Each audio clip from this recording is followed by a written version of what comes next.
July 17th, 2014, it began like any other day at Amsterdam's Schiphol Airport. 298 souls prepared for a routine flight. Malaysia Airlines flight MH17 bound for Kuala Lumpur, families heading home, vacations eagerly anticipated, a tapestry of lives woven together by the simple act of boarding a plane. Among them were renowned researchers heading to an AIDS conference, loving grandparents excited to reunite with family. Children, their laughter echoing through the terminal, oblivious to the dark fate awaiting them miles above the earth. The Boeing 777, a symbol of modern aviation's promise of safe passage, stood gleaming on the tarmac. Passengers settled into their seats, routine safety announcements washing over them. Hope and anticipation filled the cabin, a stark contrast to the tragedy that was about to unfold. At 12:14 p.m. local time, MH17 lifted off, soaring into the bright summer sky.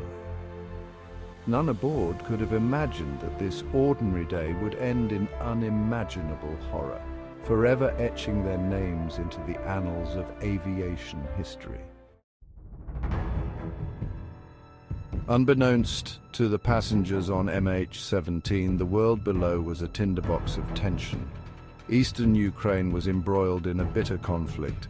Pro-Russian separatists clashed with Ukrainian government forces, the ground echoing with the rumble of artillery and the rattle of gunfire. The conflict sparked by Russia's annexation of Crimea earlier that year had plunged the region into chaos.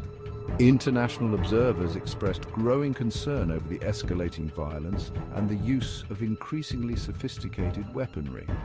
However, the skies above this war-torn corner of Europe remained open, deemed safe for civilian air traffic. Despite the conflict raging below, airlines continued their flight paths over Ukraine, relying on established safety protocols and risk assessments. The International Civil Aviation Organization, or ICAO, had not issued any restrictions for the airspace over eastern Ukraine, a decision that would later come under intense scrutiny. As MH17 cruised at 33,000 feet, blissfully unaware of the turmoil below, the invisible hand of geopolitics was about to reach up and shatter the illusion of normalcy, turning the blue skies above Ukraine into a scene of unimaginable devastation. At 1:20 p.m. local time, disaster struck with terrifying speed and finality. A deafening explosion ripped through the aircraft, tearing it apart in mid-air. Metal shrieked, luggage flew, and the cries of passengers were swallowed by the roar of the blast and the rushing wind. The once proud Boeing 777 transformed in an instant into a cascade of debris, plummeted from the sky. Wreckage rained down on the sunflower fields below, scattering across an area spanning miles near the village of Rabov in eastern Ukraine. The world watched in horror as news of the disaster spread like wildfire. Initial reports were fragmented, a chaotic jumble of speculation and misinformation. But the horrifying truth soon emerged. Malaysia Airlines flight MH17, carrying 298 innocent lives, had been brutally ripped from the sky. The downing of MH17 sent shockwaves across the globe. News channels broadcast images of the smoldering wreckage, a chilling testament to the violence that had unfolded in the skies above Ukraine. The world grappled with the enormity of the tragedy, struggling to comprehend the senseless loss of life. Frantic rescue efforts commenced amidst the wreckage-strewn fields.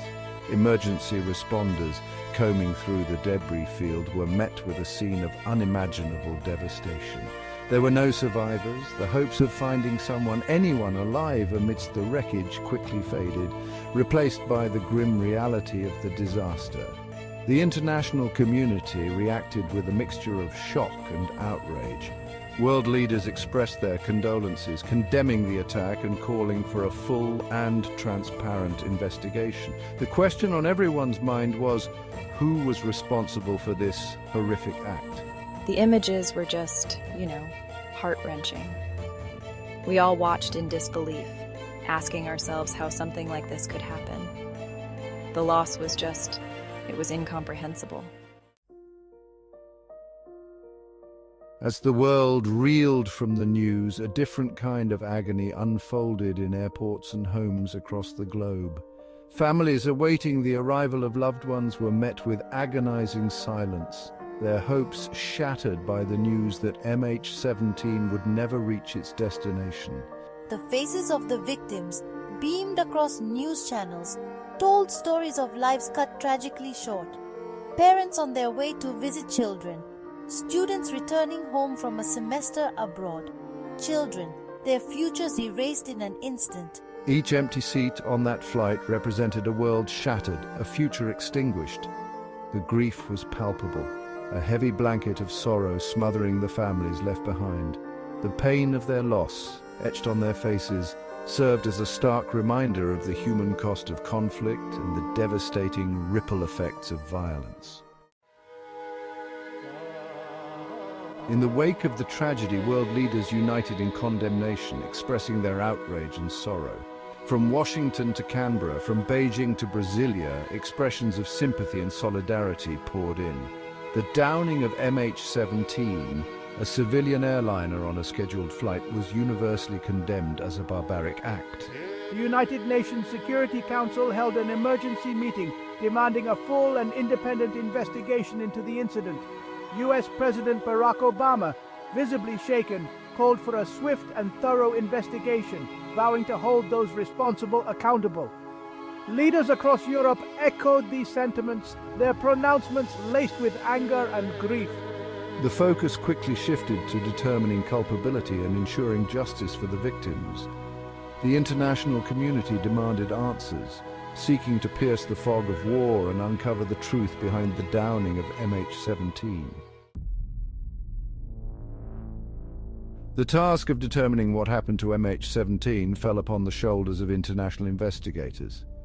Led by the Dutch Safety Board, a team of experts from Australia, Belgium, Malaysia, Ukraine and other countries embarked on a painstaking quest for answers. The investigation faced numerous challenges. The crash site, located in territory controlled by separatists, was initially inaccessible, hampering the initial stages of the investigation. However, the investigators persevered, meticulously gathering evidence from the wreckage, analyzing radar data and interviewing witnesses. Month after month, the investigation team worked tirelessly, piecing together the puzzle of MH17. Their findings, released in a series of reports, painted a chilling picture of the events that led to the tragedy. As the investigation unfolded, the world paused to remember the victims of MH17. Memorials sprang up across the globe, from quiet corners in local communities to grand gestures on the international stage. Flowers, candles, and messages of love and support flowed to embassies and consulates of the affected countries. In the Netherlands, where the majority of the victims were from, a national day of mourning was declared. Church bells tolled across the country, flags flew at half-mast, and thousands gathered for memorial services, united in grief and solidarity. In Malaysia, the nation mourned the loss of its citizens and crew members. Prayer vigils were held, and tributes poured in from across the country, remembering the lives lost and offering support to grieving families. The outpouring of grief and support transcended borders and cultures, a testament to the shared humanity that binds us even in the face of unspeakable tragedy. The victims of MH17, once strangers on a flight, were united in death, their memory a powerful reminder of the fragility of life and the enduring power of compassion.